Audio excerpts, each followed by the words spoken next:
আজকের যে গল্পটি তোমাদের শোনাবো তা মন দিয়ে শুনবে, আশা করি ভালো লাগবে।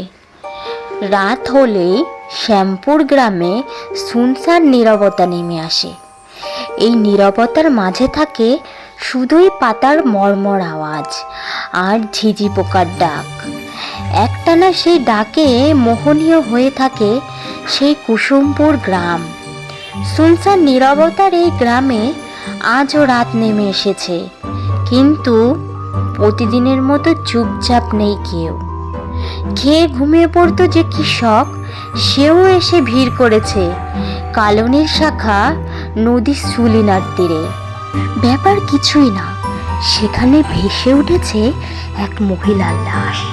সবাই যে যার মতো বলা বলি করতে চিনতে চেষ্টা করছে লাশটাকে, কিন্তু কেউ চিনতে পারছে না, কারণ কেউ এই মহিলাকে খুন করে মাথাটা কেটে ফেলেছে।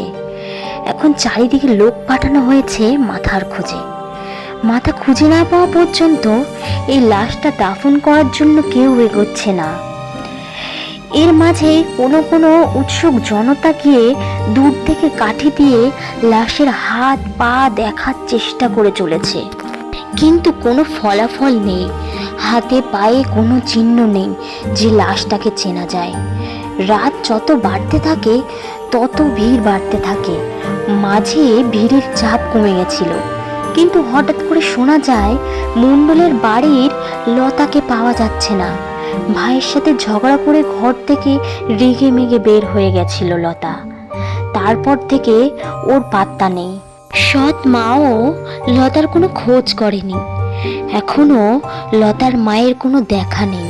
শুধু ওর বড় ভাই রথিন মণ্ডলের কান্নাকাটি চলছে লাশটার পাশে।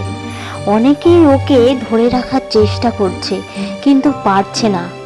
বারবার আছাড় খেয়ে খেয়ে মরা কান্না জুড়ে দিয়েছে রথিন। ছোট বোনকে অনেক ভালোবাসত সে। সকালে ঝগড়া হওয়ার পর বলেছিল, যা দূরে যাইয়া মরগা। এখন সেই কথা শুনিয়ে বলতে বলতে চিৎকার করে কেঁদে উঠল ও, কিন্তু লাশের পরিচয় পাওয়া গেল না। এর মাঝেই গ্রামের 3জন মুরব্বী এসে নিজেদের মাঝে বাহাস করতে লাগলো। কেউ এই লাশটা পোড়াতে চায়, কেউ বা নিয়ে ফেলতে চায় সেই জলেতে যেখান থেকে ভেসে এসেছে এই লাশ। এর মাঝেই একটা চিৎকার শুনে সবাই দৌড়ে গেল সেই চিৎকারের উৎসের দিকে। সেখানে এক ছেলে, 12-13 বছরের ছেলে, মাটিতে হোঁচট খেয়ে উল্টে পড়ে আছে, কিন্তু চিৎকার করছে ভয়ে। কারণ সে যে জিনিসটার সাথে হোঁচট খেয়েছে সেটা আর কিছুই না, সে লতার লাশের মাথা। মাটিতে সামান্য গর্ত করে কেউ ঢুকিয়ে রেখেছিল, কিন্তু মাটি আলগা হওয়াতে তাতে হোঁচট খেয়েছে ছেলেটা। এরপরেই ওঠে কান্নাকাটির রোল। লতার নাকের ফুল দেখে সবাই চিনে ফেলে এটা লতার লাশ। সাথে সাথেই 2-3 জন মিলে সে লাশের মাথা নিয়ে এসে লাশের পাশে রাখে। মরা কান্না জুড়ে দেয় রথিন মণ্ডল আর তার আত্মীয় স্বজনেরা।